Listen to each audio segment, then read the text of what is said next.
Jokowi juga sudah bilang tahun depan adalah tahun gelap gitu ya. Nah, itu di mana picunya adalah perang Rusia.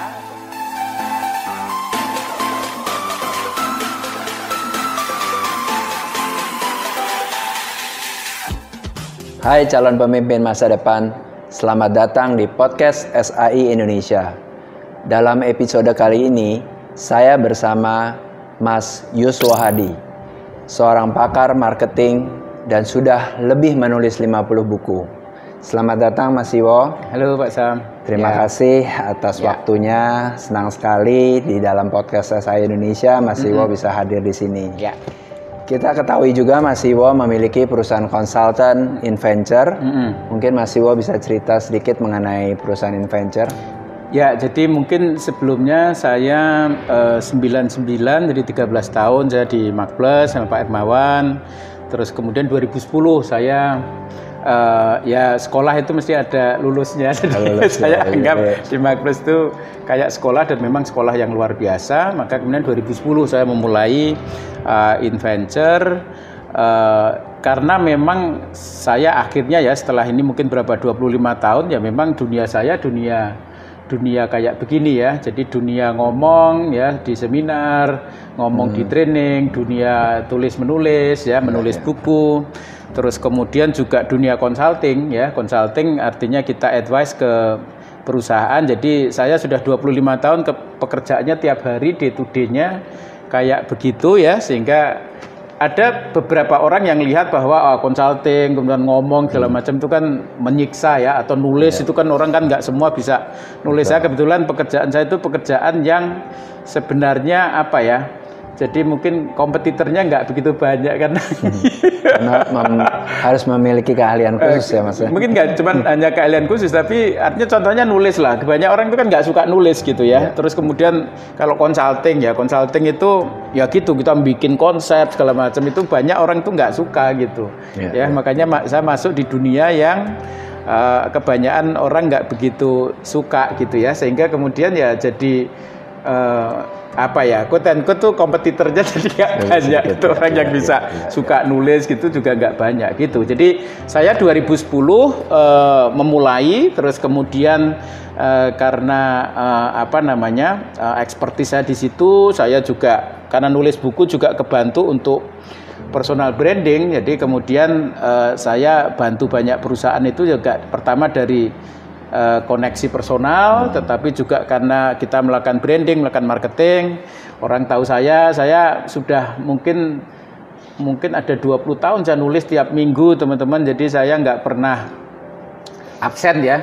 Jadi kenapa nggak pernah absen? Karena kalau sudah diminta koran, tiap minggu diminta koran harus jadi, maka ya mesti harus jadi gitu. Nggak bisa tiba-tiba korannya tuh bolong, nggak ada nggak ada tulisannya karena saya lagi malas gitu, nggak bisa. Jadi itu sudah saya lakukan, nulis di koran itu mungkin sekitar 20 tahun. Jadi saya nulis buku, kemudian nulis artikel di koran itu tiap minggu tanpa jeda ya selama 20 tahun. Terus kemudian consulting dan kemudian training, ngajar. Ini tadi saya sebelum kesini juga saya ngajar gitu Sabtu-Sabtu gitu ya. Jadi itu udah dunia saya, dan perusahaan itu ya InVenture itu menjadi kayak rumah jadinya. Jadi kayak rumah saya, di mana passion saya ada di situ. Makanya kemudian ya saya merasakan kerja itu walaupun banyak orang mengatakan itu sulit, itu membosankan, itu ya sangat menyiksa. Tapi saya justru menikmati luar biasa, itulah hidup saya. Kira-kira gitu. Jadi ini perusahaan ini menjadi rumah bagi hidup saya gitu. Kira-kira gitu Pak Sam. Nah, boleh diceritain sedikit Mas Yuswo, waktu Mas Yuswo sama Makplus, di sana kan mungkin Mas Yuswo juga sebagai timnya Makplus, dan sekarang Mas Yuswo memiliki perusahaan konsultan sendiri. Apa sih suka dukanya di Makplus ya? Ya, istilahnya lebih enakan, saya lebih enak sama orang bekerja sama atau dengan perusahaan sendiri. Ya, jadi sebenarnya saya di Makplus pun karena konsultan, dan kita sebenarnya nggak cuma konsultan tuh nggak cuma mampu analisis ya, tetapi juga relasi atau koneksi atau kita jalin jualan dengan customer gitu. Jadi sebenarnya seorang konsultan itu dua, nggak cuma dianalisis bikin bikin report atau bikin strategi, tapi yang nggak banyak diketahui adalah dia mesti harus jualan, dia harus relationship, dia harus bantu service ke klien segala macam. Jadi sebenarnya di Marketplace pun sudah nuansanya sudah entrepreneurial.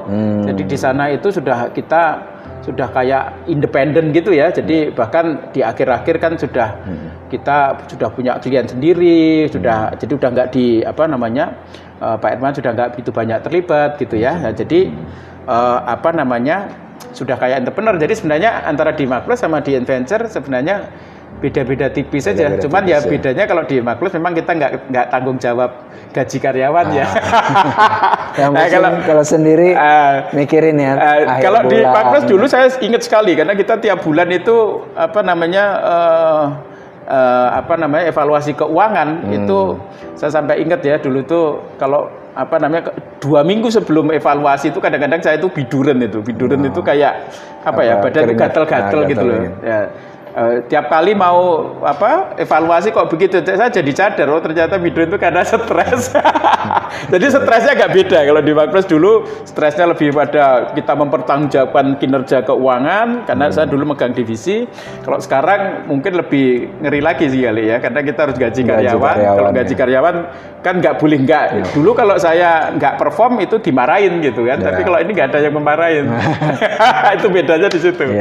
Bedanya di situ. Sekarang ada berapa karyawan di Adventure? Mungkin sekitar 20-25an ya. Jadi kita kebetulan teman-teman ini consulting itu nggak banyak di Indonesia. Kalau di dunia pun juga nggak banyak ya. Jadi kayak McKinsey, kemudian BCG segala macam itu di seluruh dunia juga nggak banyak. Di Indonesia juga nggak banyak dan relatively kita ini nggak pernah kena krisis ya, karena waktu nggak krisis orang butuh konsultan, waktu krisis juga orang butuh konsultan. Cuman memang scaling up-nya memang nggak bisa begitu cepat ya, karena terutama di SDM sih ya, karena untuk membentuk orang yang punya konsultan yang bagus itu mungkin 3 tahun juga nggak bisa, minimal 5 tahun, 10 tahun gitu ya. Jadi itu proses gitu. Jadi handicapnya ada di SDM sih sebenarnya gitu. Oke. Nah, Adventure sendiri itu memiliki signature event ya, Indonesia Brand Forum atau kita kenal IBF. Nah, bisa cerita apa yang mendasari Mas?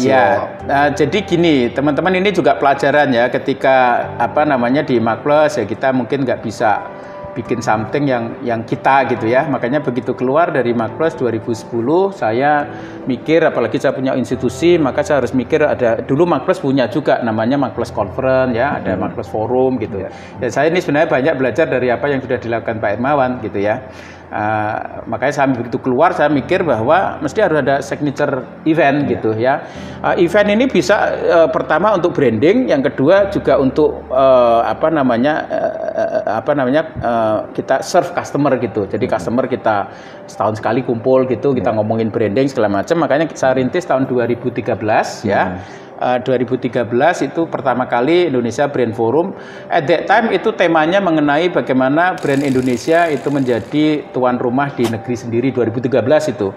Waktu itu saya punya keprihatinan bahwa banyak kalau kita di Tamrin gitu ya, atau Sudirman gitu ya, atau kita ke bandara, kita lihat billboard di sepanjang bandara itu makin lama kok makin brandnya kok luar semua gitu ya. Jadi yang mampu untuk sewa di Sudirman sama Tamrin kok semakin lama semakin yang brand-brand luar gitu, yang lokal ini nggak ada. Makanya kita mikir pada waktu itu, inilah waktunya kita yang punya pasar, maka mestinya kita harus menjadi brand lokal ini harus kuat gitu. Tapi tuan rumah ya. Jadi tuan rumah, tapi nggak bisa maksa yang luar suruh keluar gitu, udah nggak eranya lagi, maka harus kompetisi gitu. Jadi kita harusnya mesti lebih ngerti pasar Indonesia. Nah, makanya kita mesti harus menjadi tuan rumah di negeri sendiri ya. At that time pada waktu itu, karena isunya ini dulu sebelum Pak Jokowi, jauh sebelum Pak Jokowi ngomong mengenai produk dalam negeri, kita sudah ngomong itu. Makanya saya ingat sekali itu dulu sampai kita hitung exposure medianya itu sampai hampir 100 media itu ngeliput, karena temanya itu waktu itu seksi gitu. Maka setelah itu 2014 kita bikin, kemudian 2014 kalau nggak salah libur ya, 2015 2016. Ya, nah, itu terus kemudian kita lakukan secara rutin. Nah, di samping itu sejak pandemi saya juga merintis signature event juga, tapi kaitan ke maintain klien atau maintain customer, namanya Indonesia Industry Outlook. Jadi ini juga kalau Indonesia Brand Forum itu sebelumnya nggak ada di Indonesia. Setelah waktu pandemi itu kita juga bikin Indonesia Industry Outlook. Itu intinya saya melakukan survei di 40 industri, survei konsumen, terus kita presentkan di situ, terus banyak para pelaku industri itu kumpul gitu untuk tahu kira-kira prediksi di tahun berikutnya seperti apa. Itu juga yang pertama itu di Indonesia belum ada. Jadi teman-teman memang kalau kita bikin something mesti harus yang sebelumnya nggak ada. Yang pertama yang gitu. Saya buku juga begitu ya. Buku itu misalnya mengenai buku mengenai pasar muslim itu yang pertama saya. Jadi sebelumnya buku marketing mengenai muslim itu sebelumnya nggak ada. Ya, terus mengenai yang tahun lalu tahun ini ya, mengenai brand collab itu juga buku pertama di Indonesia mengenai kolaborasi antar brand. Terus kemudian buku saya yang terbaru teman-teman sekarang kebetulan lagi masuk di Gramedia, masih mungkin baru Senin depan itu baru tersedia, mulai ada. Di announce-nya nih yang pertama kali. Nah, itu judulnya FOMO Marketing. FOMO Marketing ini juga begitu. Di Indonesia belum ada satupun orang yang nulis mengenai konsep mengenai FOMO marketing gitu. Saya ingat dulu pada waktu di Marketplace juga 2004 kalau nggak salah, Pak Sam juga sangat tahu karena dulu salah satu case-nya untuk Martha Tiller juga itu kita bikin buku namanya Marketing in Venus ya. Dulu ada tuh Marketing in Venus, case-nya Martha Tiller ada tuh. Saya ingat tuh ada acara TV-nya segala macam. Nah, Marketing in Venus itu tentang bagaimana emotional marketing gitu. Itu yang pertama at that time. Makanya teman-teman kalau kita bikin sesuatu, bikin produk, bikin buku, kalau dalam konteks saya bikin buku atau bikin conference gitu ya. Memang faktor-faktor kebaruan, faktor-faktor yang pertama itu penting gitu. Makanya kita bikin Indonesia Brand Forum, Indonesia Industry Outlook itu yang pertama. Gitu Pak Sam. Nah, ngomong buku nih, Mas Iwo kan sudah menerbitkan lebih dari 50 buku. Ya. Nah, yang terakhir nih mengenai brand collapse ya. Ya, betul. Bisa cerita dikit nggak? Apa sih yang sebutnya brand collapse ini?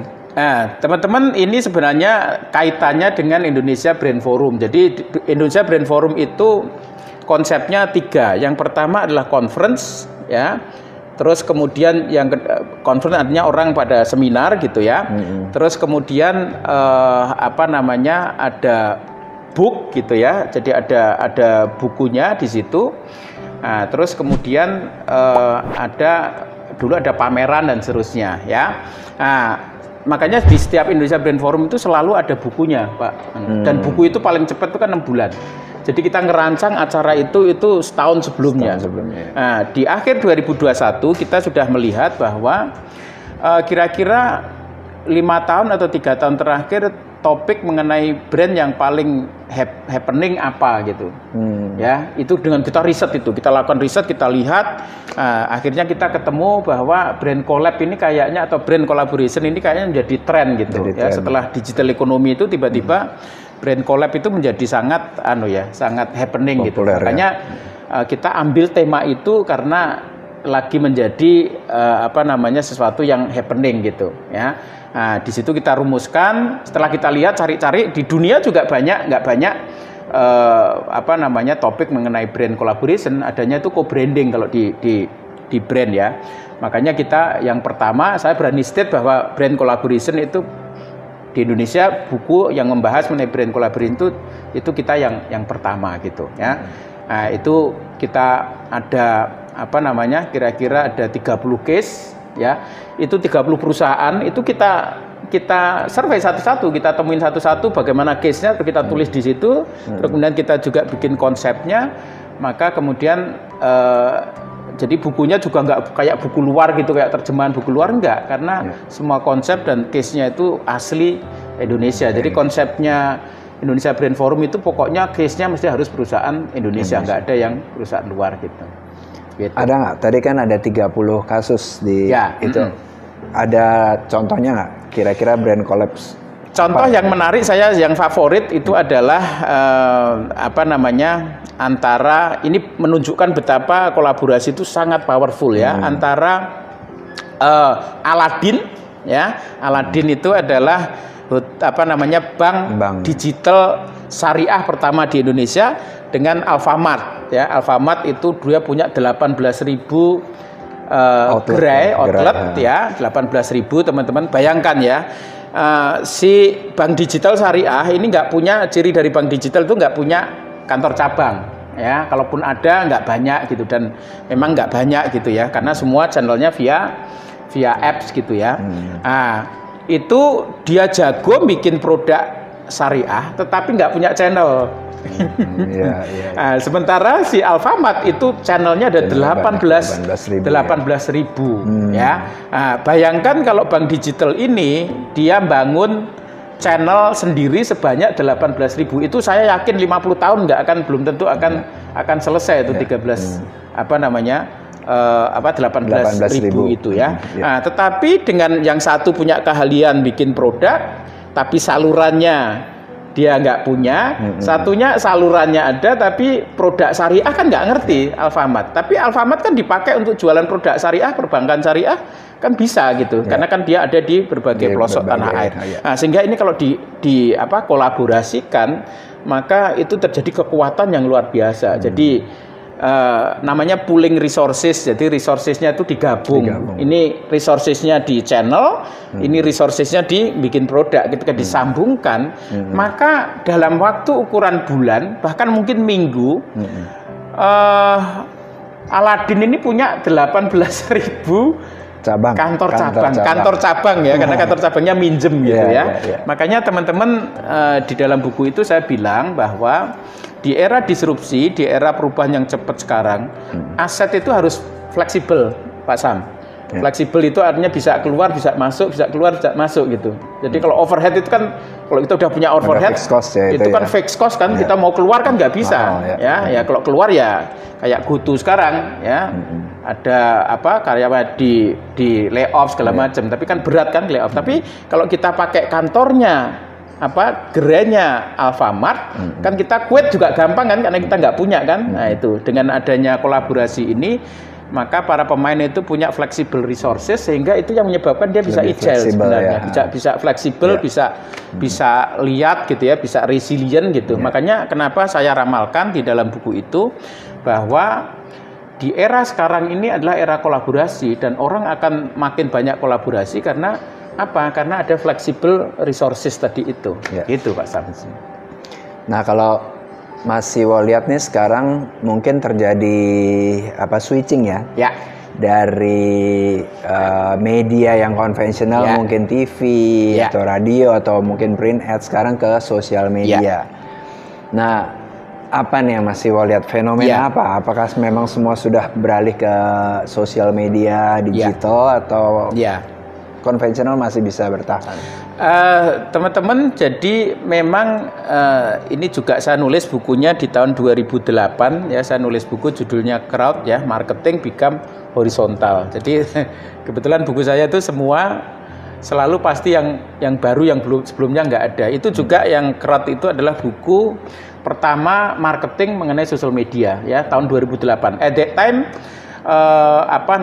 Twitter baru ada, Facebook sama Twitter. Facebook itu 2004, Twitter 2006 ya. Kemudian Instagram itu 2010. Jadi Instagram belum ada, TikTok belum ada ya. Jadi itu di 2008. Saya bilang di situ bahwa marketing itu dari vertikal ke horizontal. Ya, kalau vertikal tuh gampangnya kita pasang iklan kemudian di broadcast ke jutaan orang gitu. Top down gitu. Itu namanya vertikal. Tetapi kalau yang horizontal itu pemasarannya saya bilang dari customer to customer gitu. Ya, namanya C2C atau peer to peer marketing gitu, atau peer to peer media.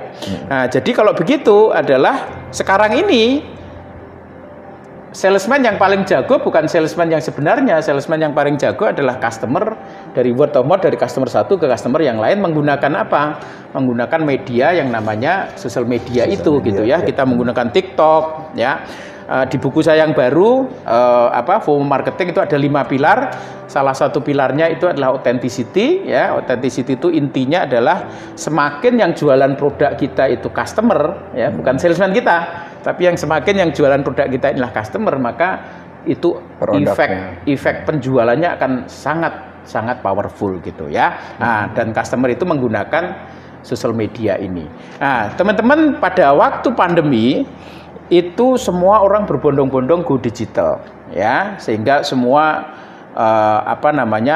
sosial media ya, digital itu jadi luar biasa. Tetapi setelah pandemi balik, maka kita akan balik lagi kerja di kantor ya. Kemudian kita belajar juga sudah mulai di sekolah segala macam. Offline ya, sudah mulai offline gitu ya. Makanya teman-teman, Pak Sam, itu sekarang kita sudah nggak bisa dikotomi lagi bahwa ini eranya digital, wah dulu eranya fisikal gitu. Ya, sekarang fisikal relevan lagi, maka yang terjadi adalah digital sama fisikal itu kita gunakan. Jadi memang saya berkesimpulan bahwa perubahan itu, disrupsi itu adalah utopia sebenarnya. Ya, disrupsi itu kan ceritanya kan seolah-olah kalau sesuatu berkembang, maka yang lama itu hangus gitu. Sudah nggak ada sisa-sisanya gitu ya, didisrupt oleh yang baru gitu ya. Tetapi yang terjadi perubahan nggak seperti itu. Jadi yang lama tetap dipakai, tapi memang mungkin agak flat gitu. Terus yang baru itu cepat. Tapi yang baru cepat ini juga ada waktunya juga akan flat gitu ya. Nah, kalau kita ngomong digital company, sekarang ini lagi rame ya, banyak perusahaan digital startup itu pada PHK dan seterusnya kan. Nah, padahal 10 tahun yang lalu, 10 tahun terakhir ini, wah ini startup ini masa depan dan akan mendisrupsi perusahaan-perusahaan besar yang incumbent gitu. Kenyataannya nggak begitu. Jadi teman-teman, perubahan itu bukan berarti yang lama terus kemudian dihapus oleh yang baru, tetapi perubahan itu adalah yang baru memang lebih cepat, yang lama lebih lambat, tapi kemudian end game-nya, happy ending-nya dua-dua ini tetap ada gitu ya. Bisa bersandingan. Bisa bersandingan. Makanya sebenarnya digital sama fisikal juga begitu ya. Jadi kantor cabang di bank itu memang akan surut gitu, tapi kantor cabang di bank nggak akan hilang gitu ya. Cuman akan bergeser ya. Tadi kebetulan sebelum ini saya bicara di bank gitu ya, bahwa cabang bank itu nanti lebih menyerupai Starbucks ya ketimbang kantor cabang bank seperti yang ada sekarang gitu. Jadi akan berubah menjadi lifestyle hub atau lifestyle center gitu ya, tapi nggak akan hilang. Makanya kalau tadi kaitan pertanyaan medianya, ada vertikal, ada horizontal, ada digital, ada fisikal, maka itu akan omni atau akan hybrid. Jadi customer akan milih nanti enakan mana antara digital atau fisikal. Kalau aku belanja minyak goreng 5 menit di Indomaret ya, jalan 5 menit ke Indomaret lebih convenient, maka aku nggak perlu ke Tokopedia gitu. Kira-kira begitu. Jadi tinggal enaknya customer itu milih mana yang paling convenient. Nah, pertanyaannya untuk company adalah bagaimana perusahaan itu menyediakan sebanyak mungkin channel yang bisa memenuhi maunya si customer ini. Ya, jadi kita harus punya channel digital, kita juga harus punya channel fisikal. Tinggal yang milih nanti adalah customer gitu. Jadi saya kok nggak percaya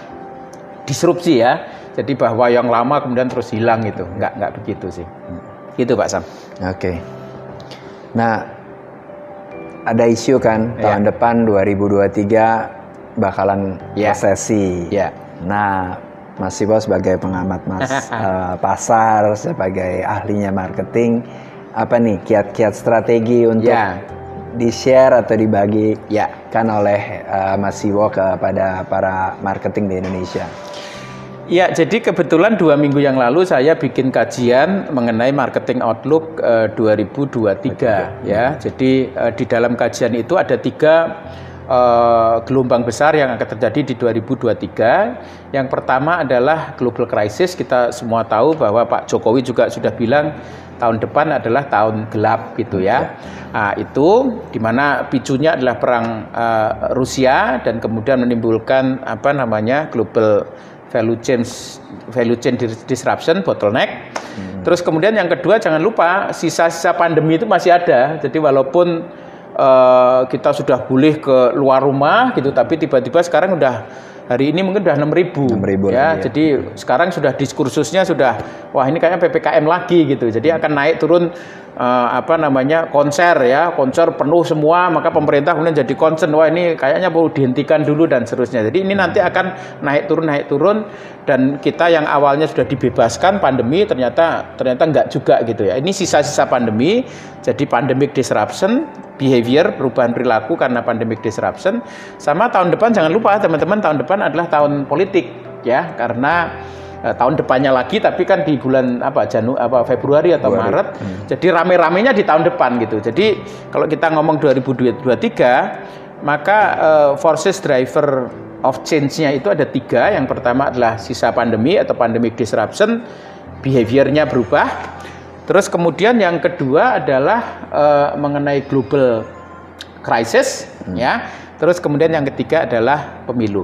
Kalau dari sisi global crisis, sebenarnya Indonesia ini karena kita ini permintaan dalam negerinya kan kuat Pak Sam. Kita itu ekonomi kita ini kan didrive oleh konsumen yang besar kita. Jadi sebenarnya kalau permintaan di dalam itu kuat, kita nggak perlu khawatir. Lagi pula kan perangnya ada di Eropa, ya kayak Inggris, kayak Jerman, semua kena sekarang. Tapi kita sih sehat-sehat aja. Sama kayak dulu 2010 ada mortgage subprime, mortgage itu di Amerika juga hancur kayak gitu. Kita juga santai-santai aja gitu ya. Jadi menurut saya global crisis ini nggak begitu beralasan, apalagi Bu Sri Mulyani bilang kan masih di 5,5% pertumbuhan gitu ya. Menurut saya global crisis sih oke, nggak ini. Nah, terus kemudian pemilu ya. Pemilu saya lihat untuk kalangan bisnis lebih banyak peluangnya ketimbang ancamannya. Karena apa? Kayaknya kita udah nggak zamannya lagi pemilu terus kemudian sampai ganti pemerintahan atau sampai apa gitu, kita udah nggak takut lagi. Pemilu ya pemilu aja biasa. Bahkan sekarang ini karena ada money politik ya, ada banyak partai, banyak pemerintah itu ngasih bansos apa macam-macam, justru demand atau daya beli masyarakat justru meningkat karena banyak bantuan, kemudian partai-partai ngasih kaos, ngasih duit gitu-gitu ya. Jadi money politik itu ada bagusnya untuk untuk customer, untuk rakyat itu ya, karena dapat duit sehingga dia bisa untuk beli, uangnya bisa beredar, aliran uangnya akan menjadi lebih gede ya. Jadi itu untuk yang di pemilu. Nah, cuman justru yang di pandemic disruption ini ya, di pandemic ini teman-teman perlu hati-hati karena perubahan konsumen itu dari digital ke physical itu masih di transisi sekarang. Ya, jadi misalnya di masa pandemi itu kayak resto itu marketnya terbelah jadi 2 Pak Sam. Yang pertama adalah dine in, yang kedua adalah delivery. Ya, pada waktu 2 tahun terakhir itu dine in ini mati suri. Ya, yang berkembang adalah justru di delivery ya kan. Nah, tetapi nanti post pandemi sekarang orang balik lagi, tapi saya meyakini bahwa delivery ini akan tetap strong gitu. Karena milenial itu generasi mager ya, jadi generasi mager, jadi nggak mau males ke mall, pokoknya apa-apa nyampe di rumah gitu ya, nonton Netflix, kemudian pakai es, pokoknya semua makanan semua beli harus datang ke rumah gitu, nggak perlu kemana-mana. Jadi saya lihat itu akan 2 marketnya. Makanya teman-teman yang punya resto nggak boleh hanya mengandalkan dine in, tapi juga harus sosial medianya harus dikencengin ya, TikToknya harus dikencengin untuk ngedrive yang digital customer ini gitu ya. Jadi ini perubahan-perubahan itu. Jadi mungkin 3 itu Pak Sam, secara umum 3 itu yang mungkin teman-teman bisa jadi panduan atau guideline bagaimana kita menghadapi tahun 2023. Ya. Oke. Ya, terima kasih Mas Iwo. Senang sekali nih, banyak sekali masukan, ide-ide dari Mas Iwo sehingga kita untuk mempersiapkan tahun 2023 ini bisa lebih optimis. Ya, sekali lagi terima kasih. Nanti kapan-kapan kita buat buku bareng lagi. Ya, betul. Sudah sering bikin buku sama Pak Sam.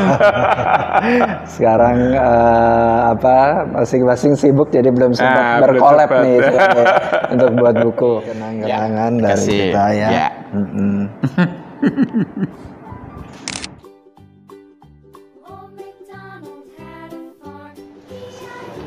Kesimpulan podcast SAI Indonesia kali ini, jadinya setiap marketer atau setiap pengusaha apabila ingin berhasil atau sukses harus menjadi pionir.